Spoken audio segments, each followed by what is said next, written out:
성도 여러분 안녕하십니까? 새벽 말씀 묵상입니다. 여러분 야곱이 도망 나올 때 베델에서의 사닥다리 꿈꾼 것 기억하시죠? 하나님의 약속대로 무사히 그리고 안전히 다시금 야곱이 가나안 땅을 밟게 되었습니다. 다시 고향 땅을 밟고 서 있다라는 것이 믿기지가 않았겠죠. 저도 미국에 유학을 와서 공부를 하고 목회를 하고 11년 만에 한국행 비행기를 타고 고국에 돌아간 적이 있었는데요.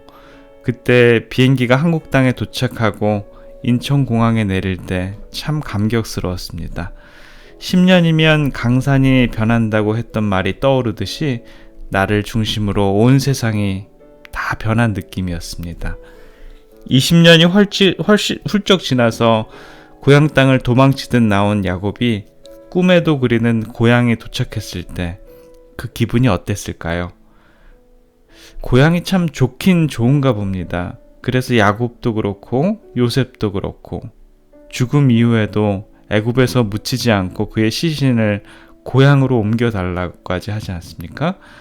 그런 야곱에게 이제는 그립던 고향에 와서 뼈를 묻을 때까지 순탄하게만 시간이 흘러간다면 얼마나 좋을까요? 그러나 그러한 감격의 순간들도 잠시였습니다. 세겜 땅에 끔찍한 일을 겪게 됩니다. 그 이야기는 창세기 34장에 나오는데요. 야곱의 딸 중에 레아가 낳은 디나라는 딸이 이방인과 교제하기 위해서 그 땅의 여자를 보러 갔다가 욕을 보는 사건을 일어나지요. 그때 시므온과 레위가 거짓으로 그 지역 히위 족속에게 이스라엘 백성들과 통혼하기 위해서는 할례를 해야 된다는 구실로 그 족속의 모든 남자들을 몰살하게 됩니다. 그 일로 인해 야곱의 식구들은 더 이상 세겜에 머무르지 못하게 되지요. 야곱은 그러한 옳지 못한 일을 그의 자식 중에 저지른 만행이라고 생각하며 가슴 아파함을 보게 됩니다. 성도 여러분, 야곱의 삶을 한번 생각해 보시겠습니까? 그가 이 세상에 그 무엇을 추구했습니까? 그렇지 않지요.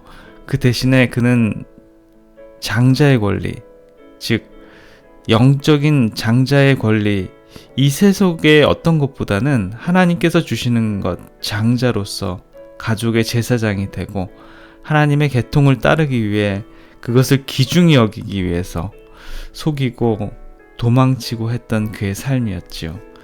그러나 가나안, 곧 그의 동경의 삶의 대상이 되었던 고향의 삶이 이방의 것에 그의 자녀가 한눈을 팔다가 이 무시무시한 일을 겪게 됩니다.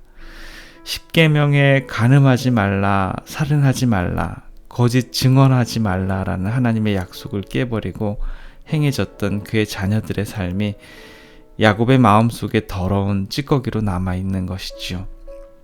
그 한이 얼마나 맺혔으면 50년이 지난 후 그가 애굽 땅에서 죽음을 앞두고 침상에 누워서 임종할 때까지 그 일이 마음에 담아둡니다. 창세기 49장 5절부터 7절에 있는 말씀입니다. 시몬과 레위는 형제요, 그들의 칼은 잔해하는 기계로다. 내 호나 그들의 모의에 상관하지 말지어다. 내 영광아 그들의 집회에 참여할지 말지어다. 그 노염이 혹독하니 저주를 받을 것이요 분기가 맹렬하니 저주를 받을 것이라. 부조와 선지자는 우리들에게 이렇게 권면합니다. 두려움과 떨림으로 자기 자신의 구원을 이루는 영혼은 택함을 받고 갑옷을 입고 믿음의 선한 싸움을 싸우는 사람도 선택함을 받았다. 깨어 기도하며 성경을 연구하고 시험에서 도망치는 사람과 꾸준한 신앙을 가지고 하나님의 입에서 나오는 모든 말씀을 순종하는 사람은 다 택함을 받을 것이다. 구속을 위하여 마련된 것들은 모든 사람들에게 제한 없이 주어지지만 구속의 결과는 그 조건들에 응한 자들이 누릴 것이다. 성도 여러분, 두려움과 떨림으로 구원을 이루십시오. 믿음의 선한 싸움을 싸우십시오. 깨어 기도하며 성경을 연구하고 하나님의 말씀에 순종하십시오. 그렇게 함으로 미리 준비된 구원을 경험하시고 구원에 동참하시길 바랍니다.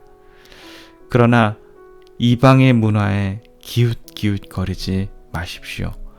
야곱의 딸 디나처럼 이방의 친구와 사귀러 나가서 원치 않은 가정에 큰 범죄를 저지르게 되고 눈을 감아도 떠오르는 죄악의 결과로 늘 타 민족을 경계하고 두려워서 떨어야 하는 불안한 삶을 살아가게 되는 것입니다.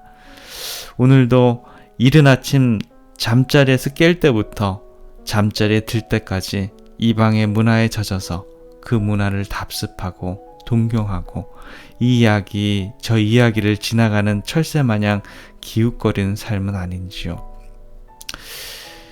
크로멜은 영국의 유명한 장군이자 정치가이며 수상까지 역임한 바 있는 사람입니다.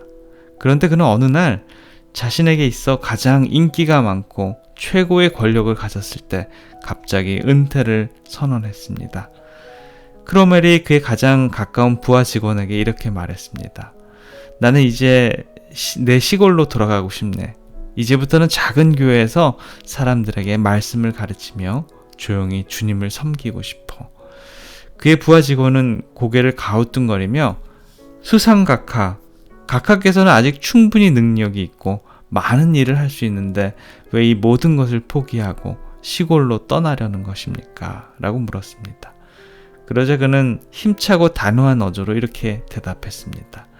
나는 결코 환상을 쫓지 않네. 오직 주님의 뜻을 쫓고자 하네. 라고요. 크로멜에게는 사람들이 갈망하는 권력이나 존경받는 것이 환상 같은 것이었습니다. 그에게 더욱 중요한 것은 오직 하나님의 뜻이 있었습니다. 그리고 아이들이 즐겨보는 동화책 중에 이런 이야기가 있습니다. 어느 맑은 날에 엄마와 어린 딸이 넓은 들판으로 소풍을 나왔습니다. 아이가 꽃 사이로 다니는 나비를 보고 잡으려고 쫓아가자 어머니는 딸에게 급하게 소리를 질렀습니다. 안 돼! 거기로 가면 안 된다. 어머니는 아이가 나비를 보느라 바로 앞에 있는 절벽을 보지 못한 것을 알고 소리 지른 것입니다. 우리가 추구하고 바라보는 이 모든 세상의 것들, 권력과 성공의 바로 건너편에는 어쩌면 인격의 파멸과 영혼의 파멸을 기다리고 있는 절벽이 기다리고 있을지 모릅니다. 어쩌면 이런 환상들을 쫓다가 이 이방 문화에 기웃기웃하다가 정말 중요한 것들을 잃어버릴 수 있습니다. 우리는 때때로 어린아이처럼 눈앞에 있는 나비만 보고 따라가는 삶을 살지는 않는지요. 한치 앞에 절벽, 낭떠러지가 있어도 나비의 현란한 날갯짓에 넋이 빠져서 살아가는 우리들은 아닌지요. 하나님의 말씀보다는 세상적인 이야기와 풍습에 빠져서 하나님의 뜻은 안중에 없는 그러한 삶은 아닌지요. 그러나 여러분 기억하십시오. 요한일서 2장 17절에는 이렇게 우리들에게 말씀합니다. 이 세상도 그 정욕도 지나가되 오직 하나님의 뜻을 행하는 이는 영원히 거하느니라. 기도하겠습니다.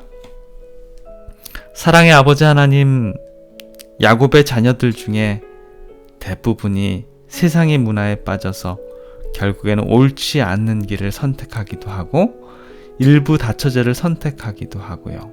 또 어떤 이는 하나님보다는 우상 숭배에 빠지기도 해서 주님의 길을 스스로 일탈하기도 했습니다. 또 어떤 이들은 죄악에 빠져서 그들을 감당하지 못하여서 자녀들에게 그러한 죄악적인 유산을 넘기기도 했지요. 야곱의 딸 디나는 호기심에 이방 친구를 사귀기 위해 나갔다가 봉변을 당하기도 합니다. 아버지, 이 시간 저희들의 삶을 다시 한번 되돌아봅니다. 그냥 지나가는 이 세상에 세상적인 쾌락과 정욕에 이방의 문화에 한눈 팔지 않고 살아가는지요. 온전히 하나님의 뜻을 행하며 영원히 거하는 그런 하나님의 백성들의 삶을 살아가고 싶습니다. 한순간의 쾌락과 유혹에 정신이 팔려서 영원한 구원을 놓치는 어리석은 자들이 되지 않도록 주님 인도해 주시옵소서. 오늘의 삶도 주님 저희들 올바른 길로, 가장 최선의 길로 인도해 주셔서 주님과 함께 마음이 즐거운 삶이 되도록 주님 축복해 주시옵소서. 사랑의 우리 구주 예수 그리스도 이름으로 간절히 기원합니다. 아멘.